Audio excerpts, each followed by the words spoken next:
Hello. Thank you for joining us. We are excited to be here with you today.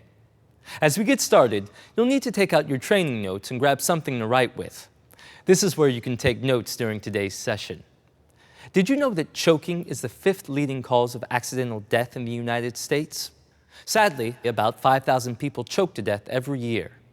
Today, we are going to tell you how to recognize and respond to this emergency.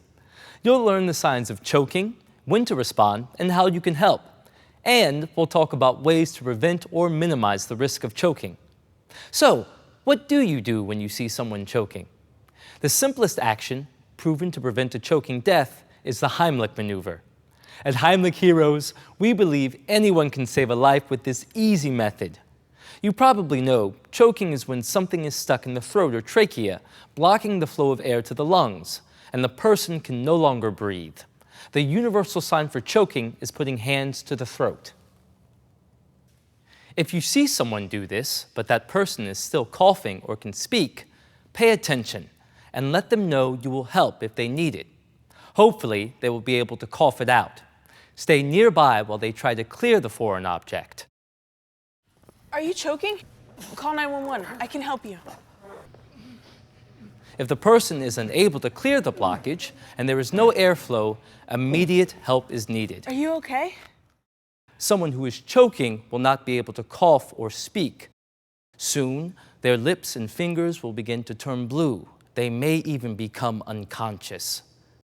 This lack of oxygen to the brain is called hypoxia and can have extremely serious results, causing brain damage or even death. By now, it's obvious. If someone can't breathe, every second is critical.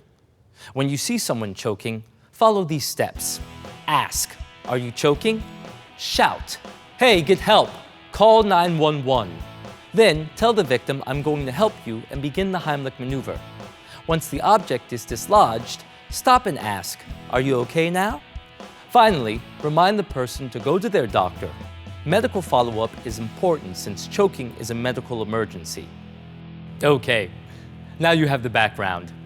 Let's learn how to properly perform the Heimlich maneuver on a choking adult or child. It's important to know where the victim's diaphragm is, as it acts like a pump. Pressing in and up on the diaphragm forces air from the lungs and pushes out whatever is blocking the airflow. When performing the Heimlich maneuver, you need to find this spot. It's below the lower edges of the rib cage, but above the navel. Here's how. Stand behind the choking victim and wrap your arms around their waist. Make a fist with one hand and place the pinky side of your fist on the victim's navel. Roll your fist up toward the rib cage until your thumb side is against their abdomen. Once your fist is in place, wrap your other hand around it. Now squeeze into the abdomen with a quick upward thrust, like you're trying to lift them. Repeat this motion until the object is cleared. If the person becomes unconscious while you're performing the Heimlich maneuver, ease them to the floor on their back. At this point, the American Heart Association recommends starting CPR, but only if you've been properly trained. Since we're not training you on CPR today, we'll show you what to do until help arrives. Our goal is to unblock the airway. Kneel over the victim's legs and steady yourself. Place the heel of one hand on their diaphragm and your other hand flat on top of the first. Then, use your body weight to press into the victim's abdomen with a quick upward thrust. Repeat as needed. Once the object is dislodged, immediately roll the victim to their side. This prevents further aspiration. Do a finger sweep if needed to remove the foreign object. A technique adjustment of chest thrusts, rather than the diaphragm, are given to choking victims with obesity and late-term pregnancy. If you're alone and begin to choke, perform the self-Heimlich to dislodge the object. Here's how. Position yourself behind a chair or against the edge of a table. Press your upper abdomen, the same area you place your fist on another person, against the table or chair with a quick inward and upward thrust. Repeat until the object is cleared. With infants and toddlers, you'll need a different approach. Infants and toddlers can't signal they're choking, so it's especially important to supervise them while they're eating and playing. If you see their face turn red and you can't hear them breathing, coughing, or crying, it's time to act. Here's how. With toddlers, hold the child on your lap facing away from you.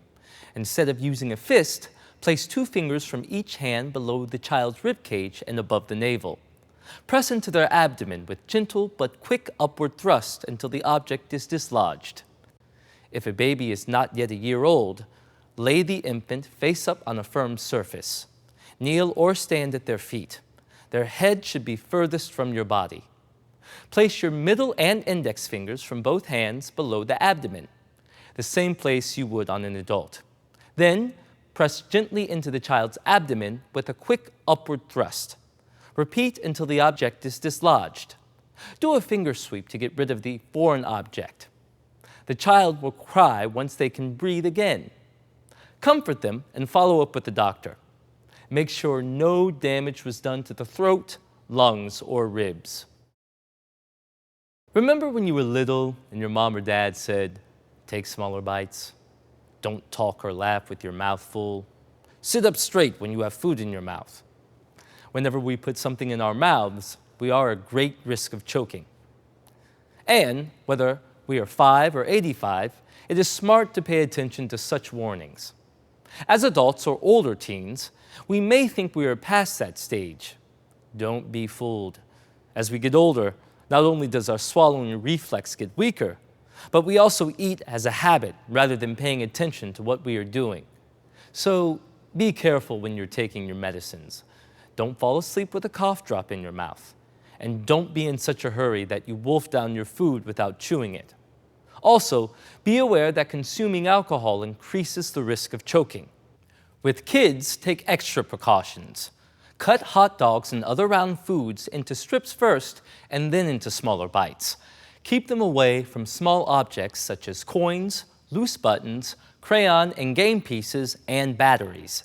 Hard foods like ice, nuts and raw vegetables must be finely chopped. Marshmallows and nut spreads are difficult to swallow alone, and only use spreads on bread. And never give a child under the age of 3 popcorn, chewing gum, or hard candy, including suckers that could come off the stick. Share these cautions with your children and kids that you babysit. And be aware that choking incidents always happen fast. You will need to act before 911 responders have a chance to arrive. So stay alert and be safe. Thank you for participating in the Heimlich Heroes training program. Now you can correctly perform the Heimlich maneuver on any choking victim. Most important, you know how to save a life.